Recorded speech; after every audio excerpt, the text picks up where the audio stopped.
and she's just so excited and wild that she just doesn't hear me. She's crazy. Even with the long leash, she's like, nope, I'm just having fun, Mom. Yeah. And recall does take the longest to get to be reliable, because usually the most common problem that clients struggle with is a dog won't leave their side. In your case, when I take her to the beach, actually, for the most part, she stays by my side. But every time I take her to the beach, it's just like, I've actually found she's like a toddler, where I'm recognizing that she's getting overstimulated with the play. So now I've been, like the first time I kind of let her run loose and realized how worked up she got. Even though it was like a happy worked up, she was still worked up. So I started limiting that time, like an off leash or even long leash was a privilege. Like if I'm at the dog beach and it's all crated in. But then I've had her on the leash and we just walked back and forth, and I've been doing like, you know, getting her comfortable around other dogs that are also very excited and happy. So and she's done well with that. But the long story short is I realized I need to give her limitations on it because she gets so excited. So your dog is prone to overstimulation, which is the issue that was driving all that reactivity in the beginning. So knowing that now, when you've worked with her, like, or tried to work with her at the beach or what have you, where are you normally at on your e-collar? I mean, I just started feeling comfortable maybe the last time of using the e-collar with the water. I checked all the connections. I would say we're keeping it around the 25 mark. I haven't had the reactivity. And I haven't like used a high number because when she's not responding to that number, I just put her back on a regular leash and she's back to. I see. Okay. Yeah. So that's going to be the defining factor, is just increasing that level. So we know 25 isn't working. Then I go to 30, tap at 30. 30 is not working. 35, right? So a great way to kind of decipher what her number is going to be is you go to the beach, put her on a long leash, tell her break, let her go. Hold on to the handle, of course. Don't even worry about don't even worry about the word come, is you're going to just start tapping. Okay, tapping at 25. Remember that 3-tap rule. By the 3rd tap, no change in behavior. Bump it 5 levels, right? 30, 3 taps. 35, 3 taps. 40, 3 taps. 45. Just keep doing that. Eventually, you're going to find a number that's going to start getting her attention. And like, let's say she's facing away from you, what you'd most likely see is her kind of like reverse walking. And then eventually it may turn into like turning towards you. But that helps you figure out what her number is going to be within that particular context. Okay. So like I do this with dogs that are more sensitive, where we don't want to just come in too hot, because then if we come in too high, the dog won't want to leave the owner's side. So we'll start really low, like at 15, and they'll do the same thing. They'll just kind of incrementally go up as they're and they're tapping as their dog is distracted, until they find a setting that will return their dog that isn't like drastically high, but we know that they're responding to try to avoid the apprehension of leaving them. Okay. In your case, you kind of have the opposite, right? Where you go to the beach, and then you let her go, and it's just she's completely kind of lost in that environment. Is you're trying to figure out what number is going to crack or cut through all this overstimulation. I wouldn't be surprised if your number is very high, because with the reactivity, it was fueled by overstimulation, right? And we tried all the lower settings, and not until we got to above 100 that we really start cutting through all that stuff, right? And when we see that as a human, we think, well, like, yeah, that kind of makes sense because the dog is being defensive, they're under stress, so on and so forth, right? But when we see our dog in the same kind of level of escalation, but in a positive way, right? We don't think like that it would require that much pressure. But it's not, dogs don't see that state of mind as different. To them, it's still like overstimulation. The human is what differentiates. That's bad outlet. That's good outlet. That's I'm okay with the way she does it when she does it here, because I know she's just really excited. I'm not okay when she does it here because she's lunging and barking. Does that make sense? So for the dog, it's not really different. It's pretty much like I'm overwhelmed with all this stimuli, right? So I wouldn't be surprised if your number is up there too, but that's why you would start low and just take your time. There's no rush. Tap, tap, tap, 30, tap, tap, tap, 35, tap, tap, tap, 40. You just keep repeating that process, and eventually you're going to find a number that starts to get her attention. And then as you repeat this process, and the next time you go, you can try the same thing again.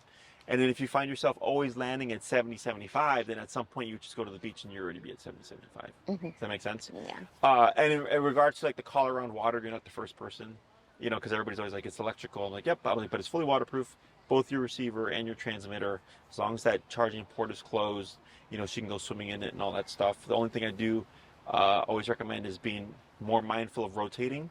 Yeah. Because of the moisture. Like on a day like this, you probably wouldn't have a problem, but like especially like on a humid day, on a really hot day, with the water and the body heat and stuff, I feel like it just expedites the hot spot process.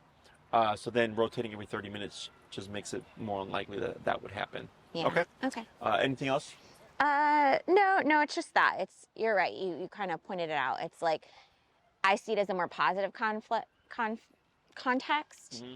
And it makes me more hesitant to up the number because I'm like, well, she's happy, but you're right, she's just overstimulated, and dogs I need to just see it as all overstimulation. See it as like that's bad. It's communication. Okay. Now, when we use it to correct her reactivity, even though it's very uncomfortable, like it's still communication. Mm-hmm. If you act out that way, this is going to happen. So she goes, okay, well then I'm not going to act out that way. Then nothing happens. Yeah. The dog isn't like a human where they just deem like this is good, this is bad. It's more like, do I want it to happen again? Do I not want it to happen again? Do I like it? Did I not like it? Mm-hmm. Does that make sense? Yeah. Dogs don't really have a concept of good or bad. It's more like, will they accept it or not accept it? Or are they willing to change their behavior to avoid it type of stuff? Mm-hmm. Okay. Humans are the one that puts good and bad on things. Yeah. Okay? Yeah. But yeah, that's an easy way. Whenever you're in a new context, I understand that. Like, my dog is happy right now. I don't really want to make her scared or whatever. I completely get that stuff. But with all the work that you've done, it's how we layered in the collar. That's why the walking stuff was so important. Because that's what helps the dog understand how it turns on, how it turns off. And the fact that depending on what they do, it'll turn on or it'll turn off. So the dog goes, oh, okay, like this is just now a line of communication between us. Okay? Anything else? No. Alrighty, so we'll go ahead and pop her on the long leash. Okay. Should I put the long leash on the bite collar? The what collar? The bite collar. This one? Yeah. Do I put it on this one? Yeah.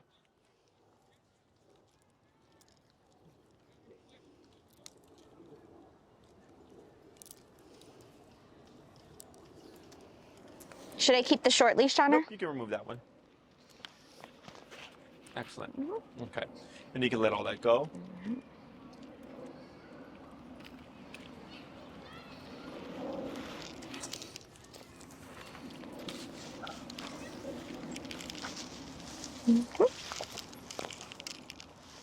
That's it. Good.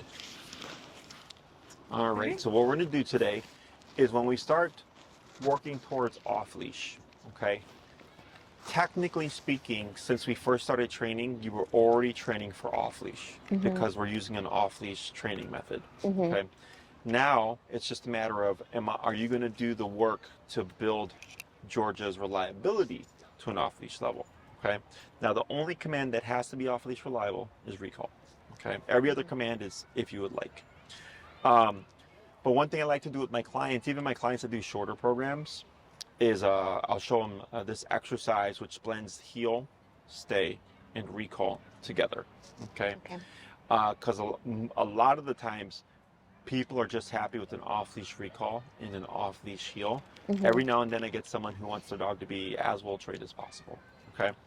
But this exercise allows you to start transferring things to the long leash where it opens Georgia up to the possibility of making more mistakes. Okay. So the reason why we have to go through this phase is it's not as simple as I've trained my dog how to heel and I just take the leash and we go for a walk with no leash. Okay. When you're on the short leash, it acts as a visual for Georgia. So she sees it going from you to her. Okay. And dogs see things in pictures. So I've had clients whose dogs were spot on with the leash on and they would take the leash off and the dog would act like they didn't know what to do. Okay. And the owner would be like, that's weird. Like, my dog's so good with the leash. I go, yes, because the leash is a part of that picture. Okay. So the dog goes, okay, when I see this, I know I'm limited to a 4 to 6 foot range. Okay. With the way we're going to hold the leash today, it's going to give the impression of there is no leash. So then Georgia thinks, okay, well, if there's no leash between you and I, well, now I can technically apply flight response. Okay, and I can try to run away from the situation if I don't want to do it. Does that make sense? Yeah. So in training, we have training and proofing. Training is when we shape all the behaviors. Okay, we teach the dog how to go to place with the e-collar. We teach them how to walk with the e-collar, all that stuff. That's the training aspect of it. And then as you apply it in life, you're technically doing proofing where she's learning like, okay, I can heel past 20 dogs and not be reactive, right? Like heel is functional. I can heel through a busy park and I'm right by mom's hip, all that stuff, okay?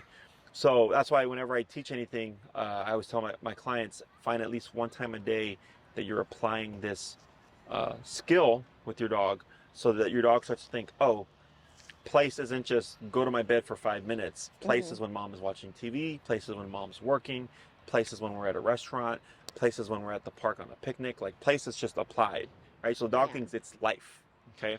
Yeah, and you know, we've been practicing place a lot, and she started to just go to that spot when I'm like sitting down when I normally put her in the place. So what you're seeing there is she's learning. It's like ritualistic, right? Every time we eat dinner, you go to place, so the dog will start to default. Now keep in mind, let's say you're gonna go eat dinner, and she goes to the place. She's technically not under command unless you've given the command. Yeah, I've been treating it like that. Yep. If I didn't actually say it to her, Yep. if she gets up and leaves, and I'll just, you know, since I didn't command her to do it, or if she by default does it, I actually take her off of it and say the command so she knows that she can't move from there. Sure. Yep. So the other thing that you can do is, because we covered stay, correct? Yeah. Is that if she goes to the object before you've cued it, that's where you can use your word stay. Okay. Because stay, so technically she placed herself, so she's welcome to come off of it as well, right? Is place is go to the object and then don't come off.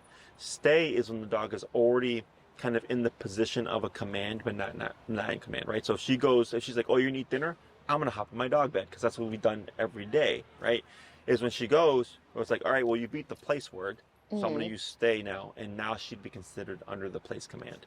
Does that make sense? Yeah.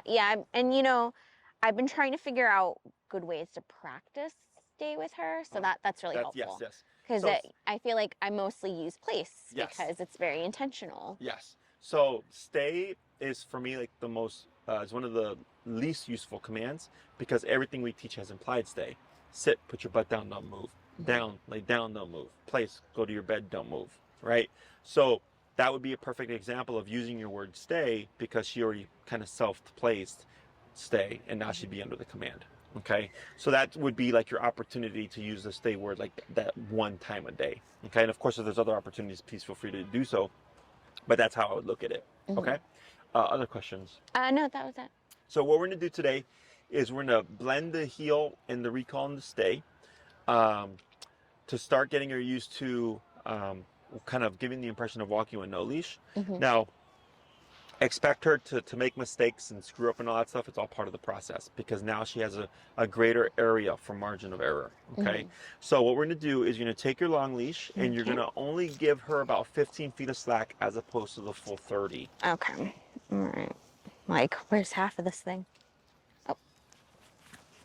No, I'm not pulling you, girl. Okay, that's probably around that. Yeah, about right there. That's good. Yeah. Okay. And then you're going to take the handle, and then, so you'll hold it there and then hold the handle as well. There you go. So that'll go over your right thumb. All right. The right. Oh. There you go. And then the excess slack you can hold over your finger. Yep, just like that. And then, yeah, it's going to get a little messy. And then you're going to bring the extra slack over to your right hand as well.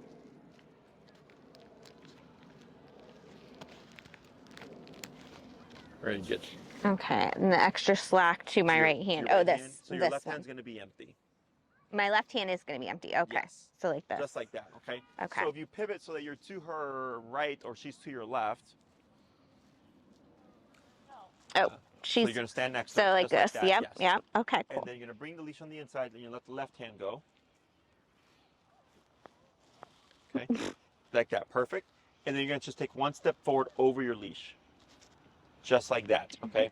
So if Georgia was right next to you, as you begin walking, the leash is going to make a big U going behind you. Okay. The reason why we hold the leash like this and not in the left hand It's so is she doesn't have the visual. no visual, Oh, okay. but then also you see how she's got the leash coming from her collar. Mm-hmm. If you have the leash in your left hand, now the leash is coming from your left hand, and what happens is there's going to be two lines running down the middle, and then it's going to get her. It's going to be cluttery for her. So then you start to see the dog kind of crab walk because they're trying to like avoid the leashes. Okay. So by having a single leash going down the middle, Okay. it makes it much more cleaner and easier for the dog to be able to walk with you. Okay. What is your remote currently set to? It's set to 24. Okay, so we're going to keep it at 24. And what we're going to do here is we're going to start with the heel. It's very simple. Everything stays the same, except now you're walking Georgia on a 15-foot slack. Okay? So you're going to cue heel, lead with the left leg. Your pivots are the same. Your crossovers, everything is the same. The only thing that's changing is the length of your leash. Okay? And I'll coach you through it. If Georgia passes you for whatever reason, you would still do that about pivot, turn away, tap. But now, if she gets screwed up, she goes, hey, mom's walking and now we're 10 feet away from each other, right? What do I do here? You would keep your movement, okay? Our instinct typically is to stop or recall the dog. We don't want to do that because she broke out of a heel position.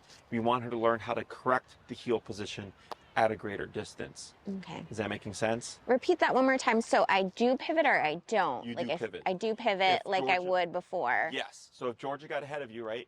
Oh, if you she would- gets ahead of me. Yes. If she gets behind me though, You can- I'm just gonna keep going and tap Correct. to get her back to Yes. my leg. Okay. Yes. So the theory is we're always going opposite to the dog, technically, right? So if the dog goes ahead of us, I go this way, right? If the dog is lagging, well, technically, if I'm going forward, I'm still going opposite to the dog. If we have open space, technically speaking, if the dog drifts to the left, I would go this way, okay? So general rule of thumb is almost always going opposite to the dog. But if you see her get confused, if you see her panic and run away and all that stuff, it's all normal. That's part of the process of proofing. Does that make sense? Yeah. Questions? No. Alrighty. So now watch right here. Good.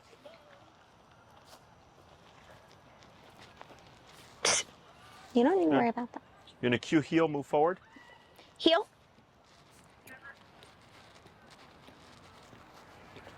Yep, keep forward. Keep forward. And what Do you're it. gonna do is turn. Yep, and keep forward. There you go. Good. You're at 24, you said, right? Yeah. Let's go down. Let's go down to 12.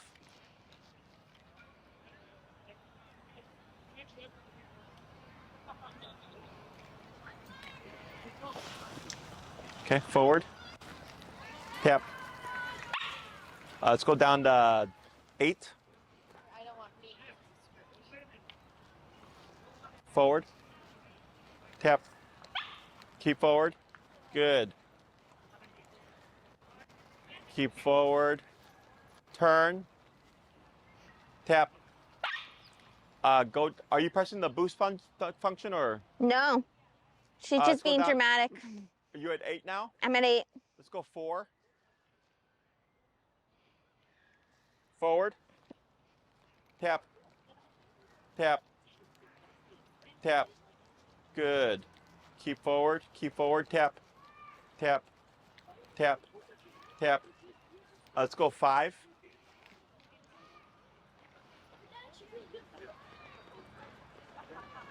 Go ahead and turn. Yep. Tap. Tap. Tap. Keep forward. Tap, tap, tap, tap, tap, tap, tap, tap, tap, tap. There she goes. Keep forward. Tap, tap, tap, tap.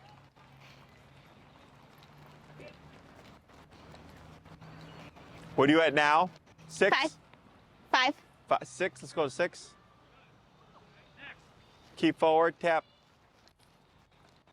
Tap. Go ahead and turn. Good. Forward.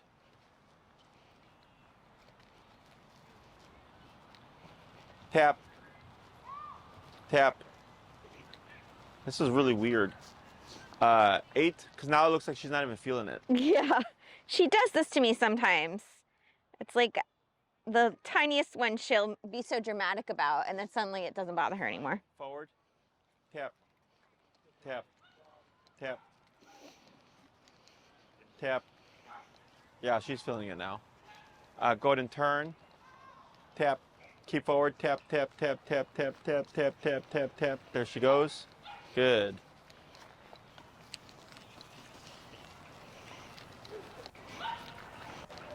Keep forward, tap, tap, tap. Go ahead and cross over.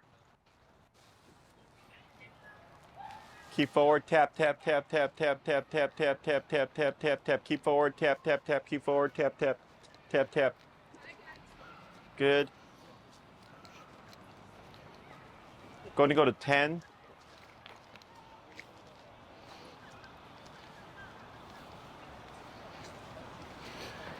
Good, go ahead and turn.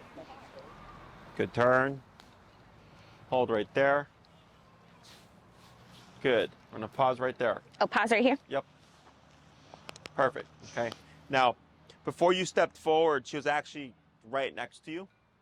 So what we're doing here, if it wasn't for the vocalization, what we're doing here is giving her the ability to make more mistakes, whereas before in the shorter leash, she only has, again, 4 to 6 foot radius, right? So it's much easier for the dog to pick up on this is what they're supposed to do. Yeah. So and then right now, you're probably at about a 10 to 12 foot slack, which is completely fine. The idea here is that when you're walking, right, she should just be right on your hip. With the vocalization, it was kind of pushing her away, so then we had to go down low, and then now we're kind of working our way back up again, trying to find what's going to bring her to us. But really, it doesn't matter whether she's on the short or long leash. When you say heel, she should just be right here. Okay? So she started to lag like a foot or so then now it's having you tap to try to push her forward. But right now, she's kind of unsure, and she's kind of stalling. Okay? Not uncommon. So we just continue repeating this. Okay? It doesn't look like much. But I'm little by little going up, even though she was vocalizing in the beginning, we dip it down, and then she was like completely kind of like, whatever. And I could see like her little neck moving, and then there was times where like, do we even have contact? And now we're going our way back up again, okay? So eventually, let's say she's vocalizing, you dip it down to 5, and you're working your way up, and you're tapping, and you're bumping, and you're tapping, and you're bumping, and you don't see a shift in her behavior, we just keep going up, okay? So you might even go right back to the numbers that you're at before. You might even go higher, okay? What we're looking for is a number that's gonna get her to think, I need to stop stalling and I need to get to you as quickly as possible, okay? So like I'm working at the board and train right now.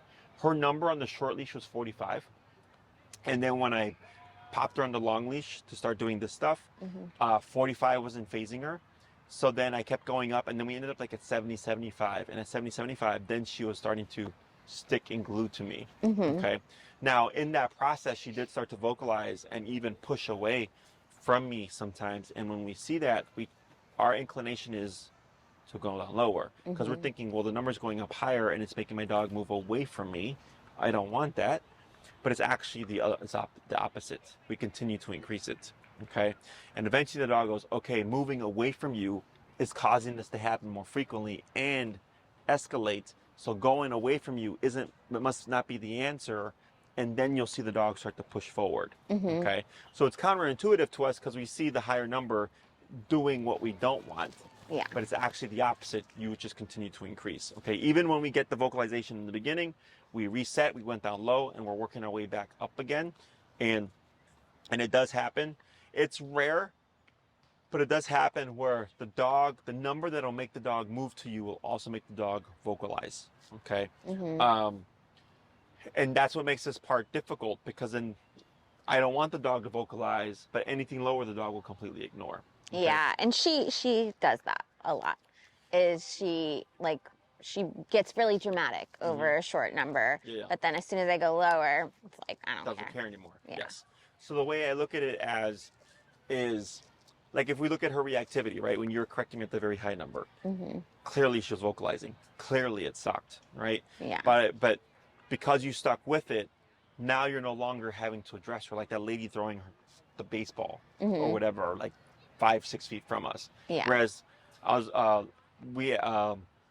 I put a little collage of her, like showing her before and after.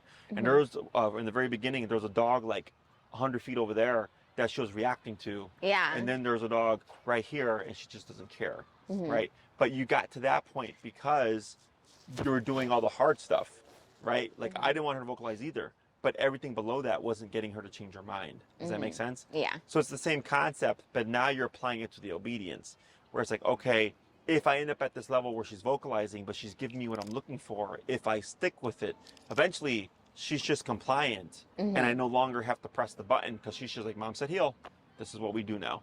Does that make sense? Yeah. So, but all this stuff is normal. Her like sniffing the ground, her kind of drifting from the body, all that stuff is normal, which is why we do this. Okay. So now when you're working with her, I want her to make mistakes. I want her to think like, oh, I have slack now. I don't have to walk next to you, because that's how you proof everything. Okay. So then by the time you're fully off leash, you already know I've already worked her through all this stuff. Okay. The other thing is you're learning also how to correct her from a greater distance. She's also learning how to correct commands from a greater distance. So on the short leash, she can only get out of heel position at about 4 to 6 feet. But now, especially if you give her the full 30 feet, she has up to 30 feet to get away from you. So then if you're correcting her and you're continuing your movement, which is why it's so important, she's learning how to correct heel position from a 30-foot distance. Does that make sense? So when you're fully off leash, if she gets out of line and you correct her, she's going to know what to do. Yeah. Does that mean like she has more to think about when Exactly. we increase the distance? Yes. So that's why right now we started with that 15-foot slack to make it that much easier. Okay. And then in time you're like, oh, she's spot on with 15 feet. Then you go to 20 feet. Then you go to 25 feet. And more often than not, if your dog will do it with the 15-foot slack as you increase it, it's not going to make a difference. Okay. But it's really for you to have like a bit of a system. So as you're working with her, you're like, okay, we're already at the 30-foot slack and she's been spot on. She's great. Now we go to the leash dragging, and you can even get like a shorter leash or use your short leash like in an area where you feel comfortable. Yeah. So you still have something to kind of step on if needed. But we no longer have, because it is weird when you start to transition to full off leash. It is weird to like walk with your dog and not have any kind of physical connection to them. Yeah. Okay. So then people also have to kind of get used to that feeling as well. So when you're doing this, you're proofing your training. You're getting her to be more confident in the skills that she has. You're getting more confident in the training that she has. You're also getting confident in your own personal skills of like handling your dog and correcting problems should they arise. Okay. Questions on any of that? All right. So we're gonna do another heel. Yep. When you're gonna just move straight forward. Go ahead. Heel. Good. Yep, keep forward, tap. Keep forward, tap. Keep forward, tap. There she goes. Good. Keep forward. Now turn. Good, yep. Keep it the turn, tap. Tap, keep it the turn, keep moving. There you go, good. Now slow and stop. Good. Go ahead and take one step back. That's fine. So what we're wanting to see here is that when you tap on the collar, it brings Georgia here. Okay. So if she's in heel and she gets out of position, you want to keep that movement. Okay. When I'm having you turn, it's more to make it easier for her to find the left leg. Okay. So towards the end, because right when I said turn, she actually, you couldn't see it, but she was over here. And then right when you were about to turn, she actually shifted over here. So had you kept forward, she would have found the left side. Okay. So what we're wanting her to do is correct the positioning from a greater distance. Okay. So when you started tapping the first couple of times, were you able to see what she did? She actually pushed back. She was doing the opposite thing. So that's why I said kept moving forward, tap, move forward, tap. Because eventually, as you're moving forward, what's going to happen? She get run out of leash. Yeah, we're on a leash, right? Yeah. So then the leash is going to kick in, if not the taps, and she's like, okay, the leash is back. Mom's still moving forward. She's gonna run. It disappears when she's here. Okay, so in her mind, she's thinking, well, I try to resist or not do it, right? But eventually, there was a limitation, and I had to do it anyways. Does that make sense? Yeah. So then it also kind of eliminates the option of shutting down, avoidance, flight response. We want the dog to try all that stuff. So by the time she's fully off leash, you're confident like she's gonna just do it because I've already corrected all these other options. Make sense? Yeah. Cool. Heel. Heel. Keep forward, tap. Yep, tap, tap. Keep forward, tap, tap, tap, tap, tap. Keep forward. Keep forward. Tap. Yep, keep forward. Keep forward. You got it. Tap. Tap. Good. Right there. Keep forward. Good. Now pivot. Good. Good. Keep forward. Good. Speed up a little.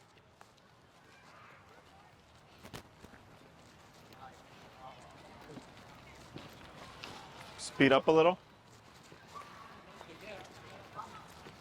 Tap. Tap. There she goes. Yes. Good. Crossover, turn to the left. Turn to the left. Yep. Good. Now slow and stop. Tap. Good. Excellent. So now that was much better. She Yeah. did it again. She started to stall. Did you start to feel tugging on the leash? A little bit, yeah. Did you see what was going on? Uh-uh. The leash wrapped around her leg. Oh. Okay. Now, Sorry, love. when we see that, our inclination is, oh, my dog is tangled. Like, release the pressure, move into them, fix the problem. The reason why I had you keep going and tapping is the leash catching around her is a distraction. And she's going, what's going on? Right? So now the leash or the entanglement becomes more important to her. But really, what's the most important thing at the time? Is the heel. Correct. Okay. So you're keeping that pressure on her, and she's getting distracted by the leash, and eventually she's like, okay, this isn't working. And then she popped forward and she started moving to you more quickly. So that's the aha moment for the brain. Okay. Now, the moment she did that, guess what happened with the leash? And did she come out of it? Yeah. Yeah. Because the reason why it tangled her is because she was delaying. So then after that happened, when you turned and came back this way and you tapped her, she now started to move up faster because she already tried this. Okay. And she's like, when I was trying this or stalling, this kept happening. It was getting uncomfortable and annoying, but the moment I popped forward, everything got better. So now she's learning to go the opposite of what her instinct is. So to not move away from the collar, but instead to move into the collar. Okay. And now she's more in line with you as well. Yes. Okay. So we're gonna do one more. I could feel it when she got up to me. I was like, oh, there she is. Yes. There she is. And you see like how close she is? So when we're doing off-leash stuff, I would tell everybody your dog needs to be like that. Okay. Maybe a 6-inch gap. If you give her or she's able to be like this, people tend to accept that. They go, oh, it's not too bad. But if your dog is able to be here, they're able to be over there. That distance will eventually lead to them dipping off, okay? Yeah. So I want that closeness. Because the other thing is when you're walking with her with no leash, you don't want to be like this, right? You don't want to be looking at her. You want to be eyes on the horizon, and we're walking, but I know my dog is here. One way we do that is if she walks really close, what we start to get is a shoulder bump, and you'll just feel her as she's walking. Yeah. Right.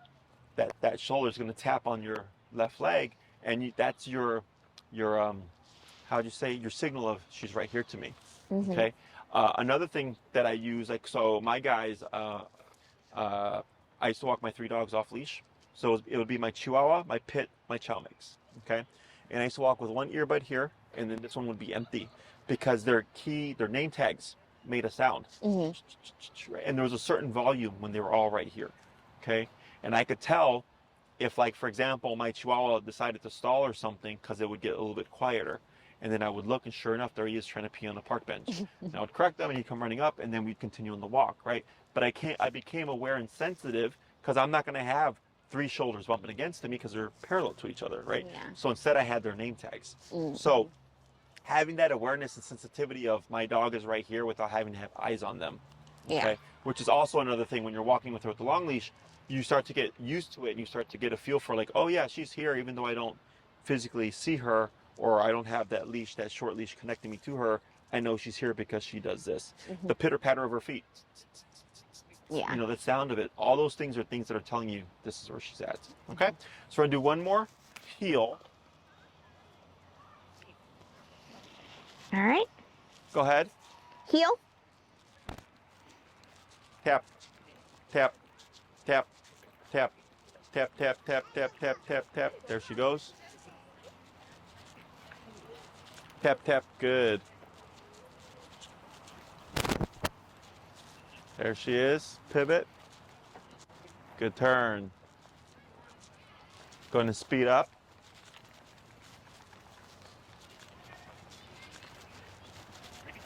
Good. Speed up a little bit more.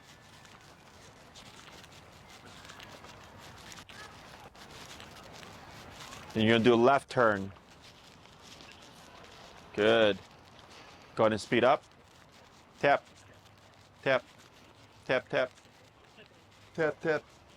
Tap, tap, tap, tap, tap, tap, tap, tap, tap, tap. There she goes. Good. Keep forward. Excellent. Pivot again. Tap. Good. There she is.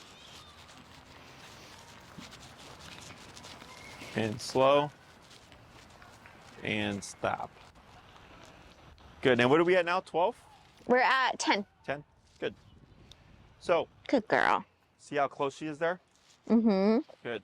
And that's with like a 15-foot slack. So she could be up to 15 feet away, but instead she's right next to you. Okay? Good. So we can create urgency, one, through higher levels, but also faster frequency. Okay, so that's why you hear me tap, tap, tap, tap, tap, tap, tap. Because I'm trying to create that urgency without having to increase the level too much. Okay. So with the remote collar, as you get used to using it more, you'll realize like subtle communication, like space between taps, bigger space, no space, the intensity, all that stuff, even the continuous here and there. So now what we're going to do is we're going to add in the stay. Okay. So for the stay, you're going to go ahead and drop the right hand and let the slack go. And with the left hand, you're going to grab, you can let it all go. Oh, let it all go? Yep. Okay. Is you're going to grab with the left hand over by her collar here. Uh-huh. Okay. You're going to cue the stay, and then you're going to pivot out like we did before. Okay. And when you walk around her, you're only going to keep it at about a 2 to maybe 3 foot distance. And you do a little circle around her. Okay. So when we start to apply the stay, people's assumption is, oh, we're doing stay with the 30-foot leash, and they'll say stay and just like try to walk 30 feet away. Yeah. And the dog will she's screw not up. gonna. Yes. Yeah. Okay. So what we need to do is we start close with what's familiar to her. So by grabbing the short leash, my assumption is the dog is going to screw up.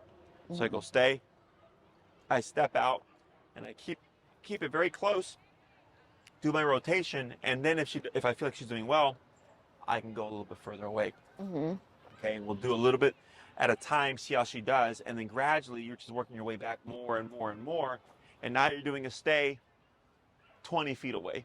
Does that make sense? Okay. Yeah. So right now she's currently in the heel, so go ahead and cue the stay. Stay. Pivot out. And then walk around her at that distance. Good. And now you're going to start to give a little bit of slack. Good. And then you're going to keep walking around. Being mindful not to put pressure on, leash pressure on her collar. Good. One more foot out. Good. Excellent. And then you'll return back to her side. Good. Now, Good girl. you're going to drop that slack, and you're going to grab the handle and then shorten it again. Grab the handle. This handle? Drop the left hand, Okay. and then with the right hand, grab your handle again, Okay. and then limit it to that 15-foot slack again. Yeah, that's good about there. Excellent. Okay. Yep. And then you're going to cue heel and then left leg forward. Heel. Yep. Tap, keep forward. Tap, tap, keep forward. There she goes. Good girl. Excellent.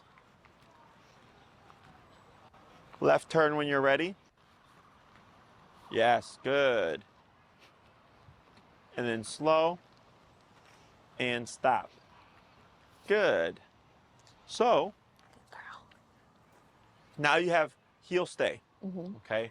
Walk with me, don't walk with me. Okay. And then you're able to hit, look like a 5, maybe 6 foot distance. Okay. Mm-hmm. And then you came back, good. Now back into the heel. And then she didn't move. Right. So because we're using opposing commands. Walk with me, don't walk with me. Okay.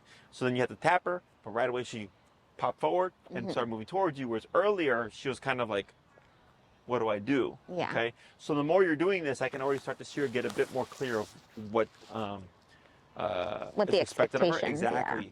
Because again, it's unfamiliar because she's like, wait a minute, you're 10 feet away. What do we do from 10 feet away? Okay. So that's why all this stuff is important. Okay. Yeah. Questions on that? Mm-mm. So go ahead and release Georgia. Break. Now will she go off and explore, or will she kind of stay Probably close stay to you? close to me. Okay. Especially like in an area like this. Okay. But sometimes she goes off. Do you have a treat on you by chance? I do. Let me have a treat, please.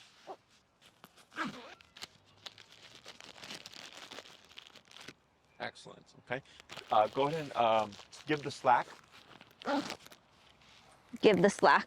Yeah. So drop the hold the handle, but Okay. let the rest of it go. Excellent. Okay. So I'm gonna distract her for you. So girl, what do we got? Okay. When you're ready, call her. Come. Tap, tap, backwards, tap, tap, tap, tap, tap, tap, tap. Good. Reel it in. Hold right there. Good. Okay. So now Good girl. you have 3 options. Heel, stay, break. Right. Okay. So now, this is why I mentioned earlier, we're going to blend the heel, the stay, the recall. Okay. But what you're doing is you're using them interchangeably, and you're using them in different patterns. Okay. If you always do come, heel, stay, come, heel, stay, come, heel, stay. She'll learn that pattern. Exactly. Yeah. Okay, so right now you did a recall from me. Mm-hmm. So like if you were practicing on your own, using your environment, from this recall, let's say she was chasing squirrels, you could say break and let her go back to chasing the squirrels again. Mm-hmm. Or you could say heel, walk to a different part of the park. Or stay, walk around her, maybe hit the end of the 30-foot leash, walk around, come back. And then from there, you can go into break and chase the squirrels, or Mm-hmm. heel and Okay. walk. You see that? Yeah. So it could be recall into heel into stay, recall into stay into heel, recall into break, or you can go stay into heel, heel into stay. One thing that we don't do is recall from stay. Don't recall from stay. Okay. Correct. So if I had her to stay, I don't want to walk away and then say, Correct. come. Okay. Your recalls will always be when she's doing something, Mm-hmm. or like let's say you give her a break and she's wandering and she decides to sit on her own and you're just ignoring her. Because you did not command that, you can recall her from that. Okay. Okay. What we don't want to do is create the pattern of when I put you in a stay, I might call you. So that ends up working against you, because then you're going to put her in a stay, you're going to walk away, and then sooner or later she's going to preemptively run to you because she's assuming that you're going to call her. Mm-hmm. Does that make sense? Yeah. To avoid that problem, we simply do not do recall from stay. Okay. Okay. So go ahead and you're going to cue the heel. So you're in a recall right now. Mm-hmm. You're going to cue the heel and walk towards me.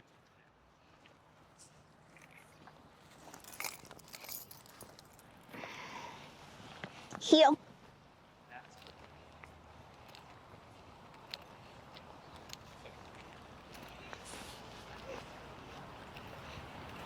Crossover turn to the left. Tap, tap, tap, tap, tap. There she goes. See how she came to your left side? Mm-hmm. That's what I want to see. Turn to your left. Yep, keep turning, keep turning, keep turning, keep turning, keep turning. Right there, keep forward. Good. Now slow and stop. Good. Stay. Stay. And then drop the right hand and then grab the, by her collar with the left hand. Good. Yep, going to feed that through. Yep, keep feeding it through all the way. Yep. Oh, that's my fault. Stay. There you go. Okay. Now step out. Good. And walk around.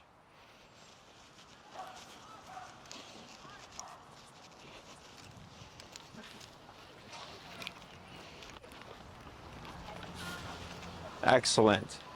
Okay, back to her. Tap, tap. Now step back, step away. Good, and around again. Tap, tap. And now here, fix your leash from under her arm there. Yeah. And you're gonna shorten it just like that. Yep, all the way up there, good. And then step away again.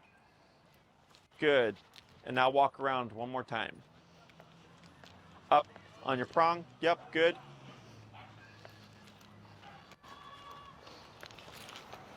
And then back to her side.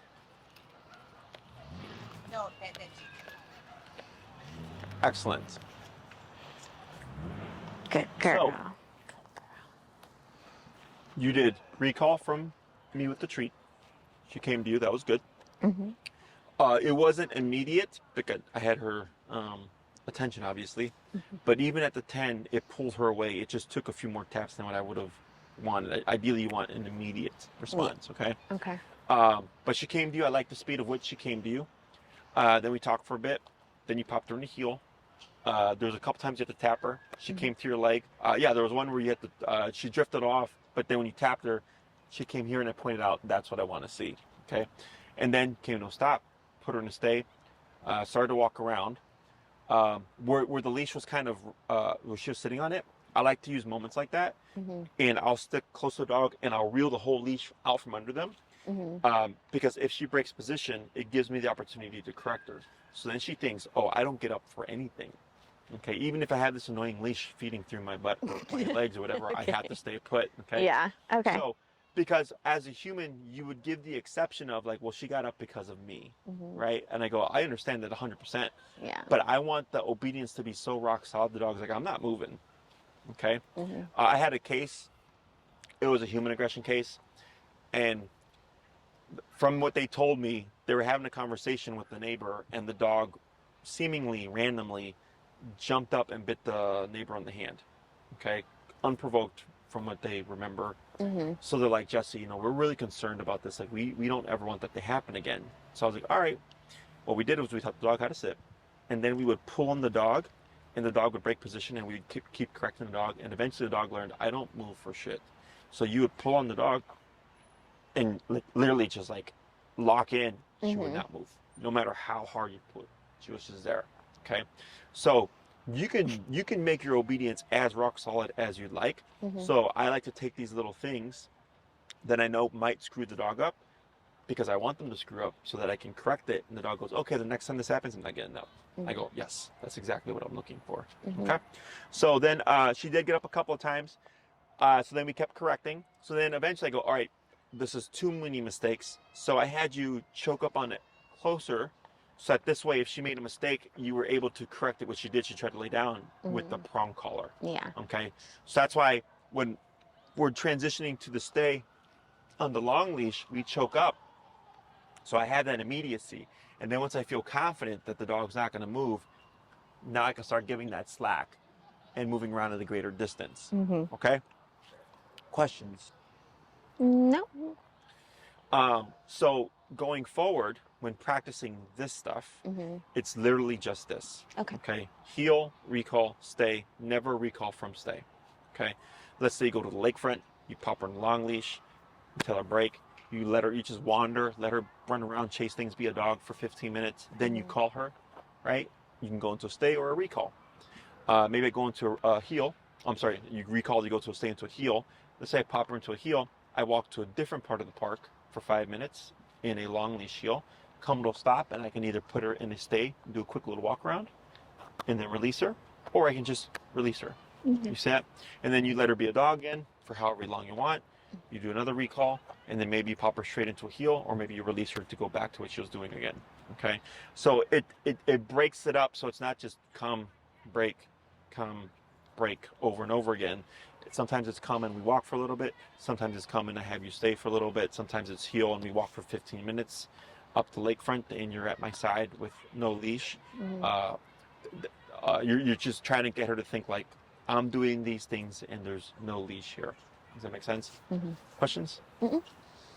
So while you're practicing this, if you have any questions, you can shoot me an email. I would operate lower and then start to gradually work your way up. Okay. If you see the collar pushing her away from you, again, that's normal. You just want to keep gradually increasing to eventually find a number that pulls her towards you. Okay. Today, 10 was getting the job done. That's pretty much it. It's simple. Yeah. It's just a matter of taking the time and then getting all the reps in. Yeah. And you know, I think I have a really good park across the street to practice with her on that. There's a lot of grassy open area. And so we can do that. Keep in mind that your obedience is only as good as the environment you practice in. So let's say you always practice at that park and then one day you go to a different park, expect her to not be as good. Okay. But it's great in the beginning just to get your reps in.